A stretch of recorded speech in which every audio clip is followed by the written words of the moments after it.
My name is Allie. I'm a personal trainer. I live in Florida in the US. I know you guys are all around the world in here, so just thought I'd mention that.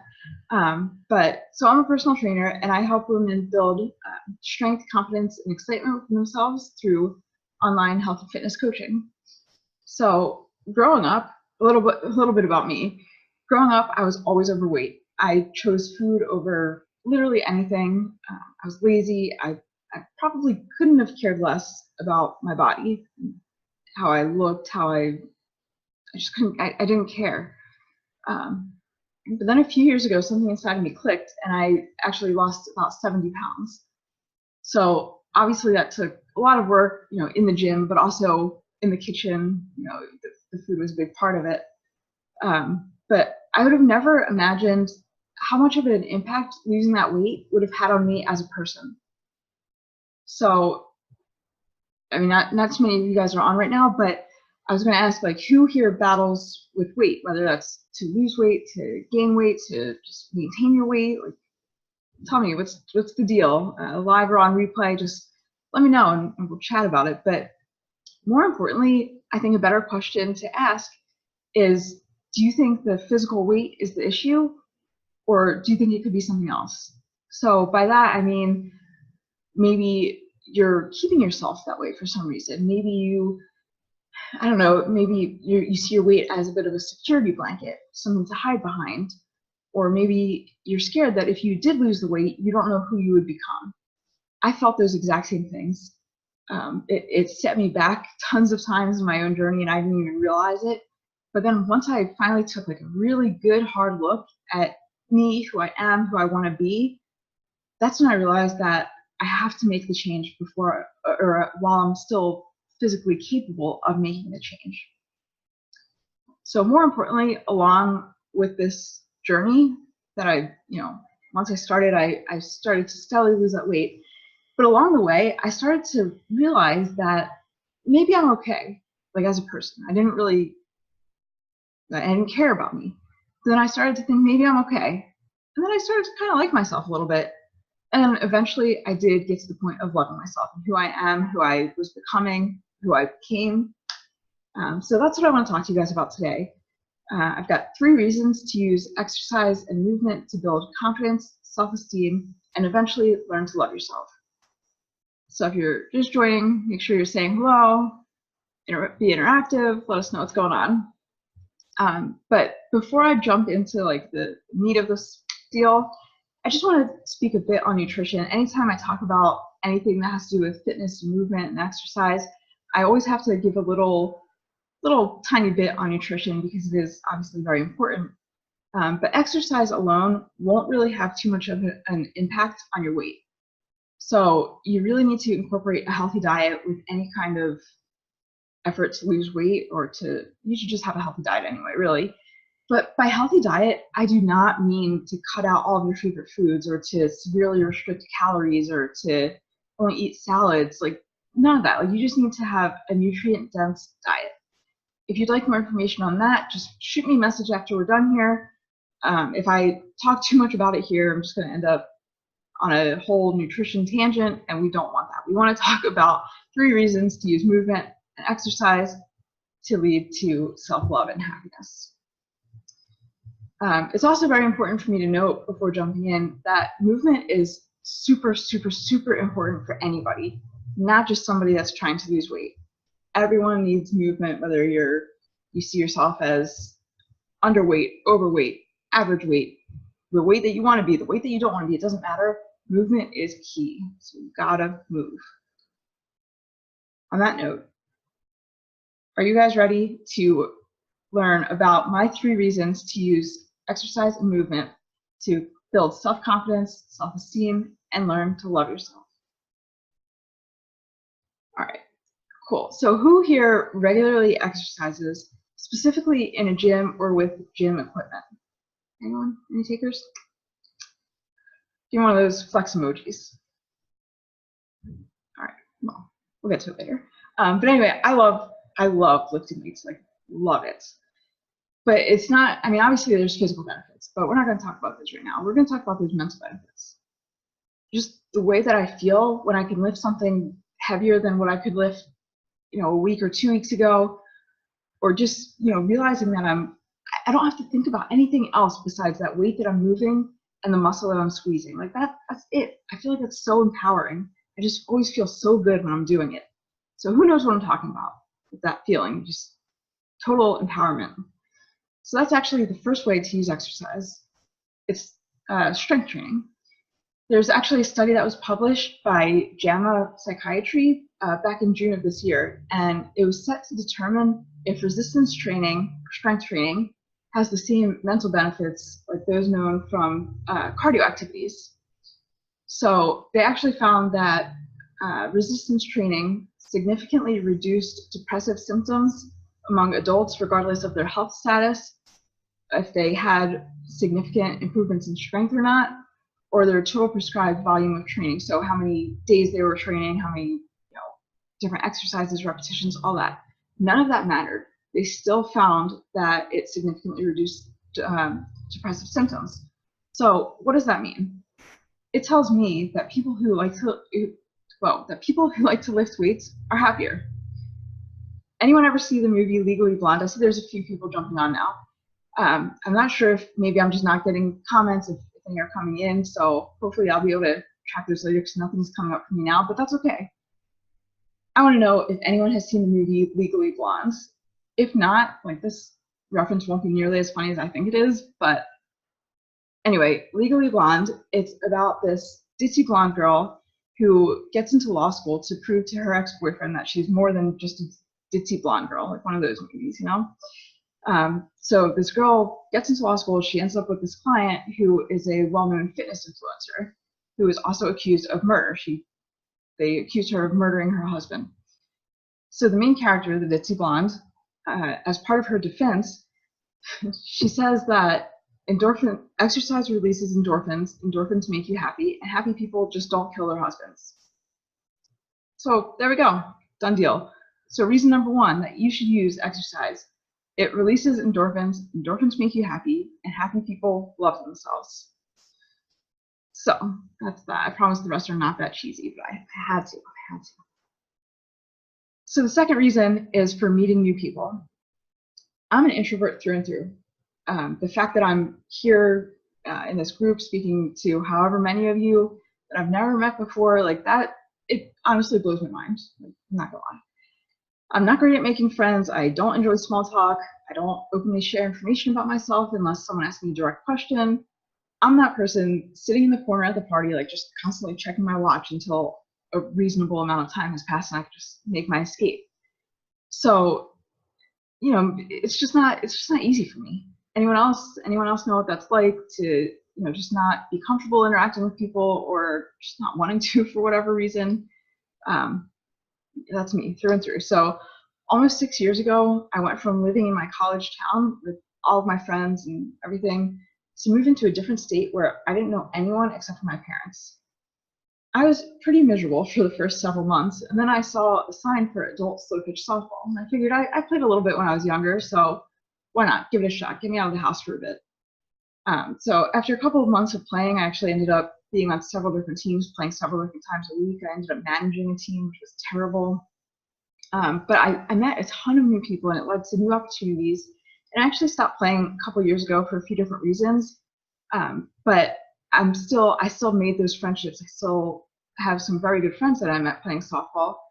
And I never would have met them if I wasn't just looking for, something to do, something to make me active.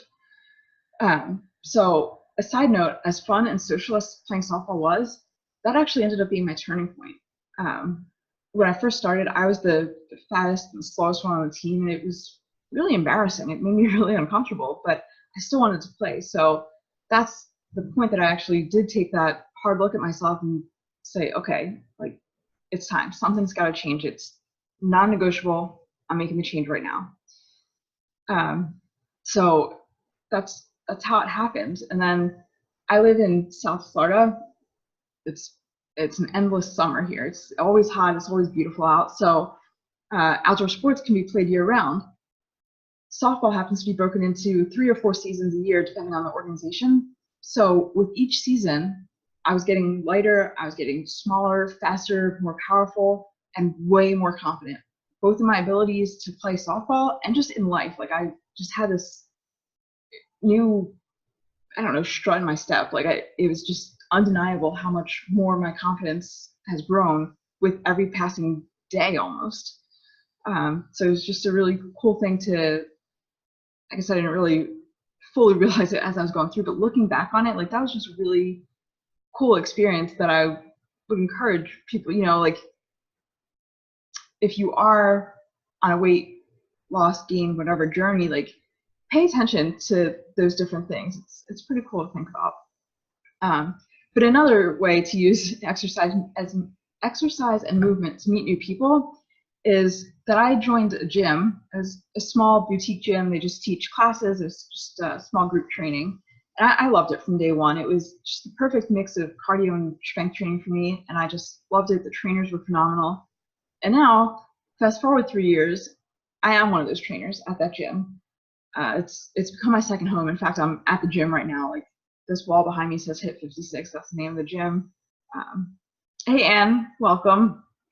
So it's just really cool because now I get to welcome new members into the door and introduce them to the members that have been here for years, and you know, introduce those new friendships that I was lucky enough to have and build and develop by joining a gym. One last example, it actually comes from a member of my online group training program. She told me about it this morning, actually, so I was like, that is perfect. She works out at a gym at her job every day, every morning before work. So she said that there's this girl that works out at the same time as her, and she introduced herself. You know, they met when the girl first started going there, and they haven't really spoken since. But for some reason, today, this girl that's in my program decided to approach this other girl and invite her to do some boxing drills with her because, you know, my girl loves boxing, but you can't really do it by yourself. So she took a chance and she asked this girl if she wants to train with her. And the girl was super, super excited. She said yes right away. So they're actually going to meet up next week to do some boxing drills, you know, like with the mitts, like punch the bag or the mitts. So I'm really excited to see how that goes. Like through fitness and working out, like my client just potentially made her new best friend. Like how freaking cool is that? So I don't know how you see yourself using exercise and movement to make new friends. It could also be through sport, like me with softball, or through joining a gym, or you know, maybe it's something else. Maybe it's meeting new people on your local walking trail, just going for a stroll, or go for a swim at your local pool and meet whoever's there. Maybe it could even be taking a dance class like Tirsa. You never know. Like you could, it doesn't have to be, you know, when you think of exercise and fitness, I don't want you to just think about throwing around big weights at the gym or, you know, smashing softballs on the softball field. Movement can literally come in any way that you see fit. That's the really cool thing about it. It's anything is fair game. So what do you think? Does meeting new people this way sound like a method that you could implement? It could lead to your overall happiness and self-love. Works for me. But yeah, so finally, my third reason is for new experiences. So you may have noticed that Tirsa mentioned a powerhouse of a ninja goddess. She's referring to a literal ninja, like from Japan, like Ninja Turtle style. That's me. I'm a ninja in training. Ninjutsu, nin, N-I-N, jitsu, is a style of martial arts, just like karate, taekwondo, jujitsu, any other, but like who wouldn't want to be a ninja? Like, me. I did not want to be a ninja. I never imagined doing any style of martial arts, like ever. It just never crossed my mind. But one day, some random guy sent me a message on Facebook, and he invited me to do a free self-defense session at his school, or free self-defense lesson. Now, I could have easily hit the decline button on that message, or, you know, just politely told him no thank yous. He's some strange man just trying to lure me somewhere with a promise of self-defense. Like, it sounds kind of creepy, right? Kind of weird. But anyway, I went and I met him the next day, and he gave me a self-defense lesson, and then he explained his ninjutsu program to me. He extended me an offer to come and join his school. And at that time, I just so happened to be looking for something physical to do that wasn't a workout. I stopped working nights at one of my gyms, and I had some time to fill in, and I was thinking, like, what can I do? So it was, pretty much perfect timing in that sense, but also my introverted self was feeling adventurous. I was like, ninja? Okay. So I took him up on it. And I've been going several times a week since February, and I've met some really awesome people, but I'm also learning a 100% new skill. Never knew anything about martial arts. So it's really cool because it's one that I'm able to watch myself advance in. I can see the track. In fact, I leveled up this weekend. I got a new belt just the other day. So it's really cool to be able to watch that progression. Just like I was talking about on the softball field, how I was able to, more so now looking back, like see how much faster I got, how much more confidence I got. Like now I can see I went from no belt to a white belt, from a white belt to a yellow belt, from a yellow belt now to a green belt. So it's really cool to watch that progression, but that's also kind of irrelevant here. Fact is, it's a new skill, it's something new, something I never imagined doing. So the cool thing about, well, I guess cool and challenging part about using movement for new experiences, it means that you really have to keep your mind open for them. Now, what if I did decline this guy's message? Then I wouldn't be a ninja, and that would just be lame, right? So you need to be on the lookout for new opportunities. Maybe while you're getting your move on that local walking trail, you're going to meet someone who's preparing to do a life-changing charity walk, and you end up doing it with them. Or, I don't know, what if you are at that dance class and you meet the man of your dreams who one day wants to do nothing but dance with you forever? Like, movement is fluid. Like, you just, you move with it, and sometimes you just have to go with it, and you may move into something absolutely beautiful that you never ever expected. So what do you think about that? I'd love to hear. This is probably like more of like a longer comment. Still, comments aren't coming through. If anyone is commenting, I'm sorry, but definitely still comment. I'll obviously circle back through them. But in this sense, like, what do you think about using movement for new experiences specifically? Has that ever happened to you? Have you, fallen into something and it ended up being amazing? Let us know. Like, that's gonna be like a longer comment, but just let us know. So there you go. Those are my 3 reasons to use exercise and movement for self-love. And I would love to know if you guys have any questions about them. Again, the comments thing is not working. But if you have any questions about those or anything else that's fitness related, just let me know while I'm here. It's great. So yeah, I guess that about sums up because I can't answer questions right now anyway. But I would really like to invite you guys to move on over. Get it? It's kind of punny like that. Move on over to my Final Straw Fitness Facebook group. I'll pop the link into the description. But with the new year coming, I've got lots of cool things coming down the pipeline, so you definitely don't want to miss out. So come join us over in Final Straw Fitness. Tears is a member. A few other amazing women that are part of this group are also a member with me. So come join us. And other than that, I hope you guys have an awesome day, evening, wherever you are in the world. And ask any questions that you may have, and I'll be back. But I guess that's it for me. You guys have an awesome day, and I will check in with you later. See ya.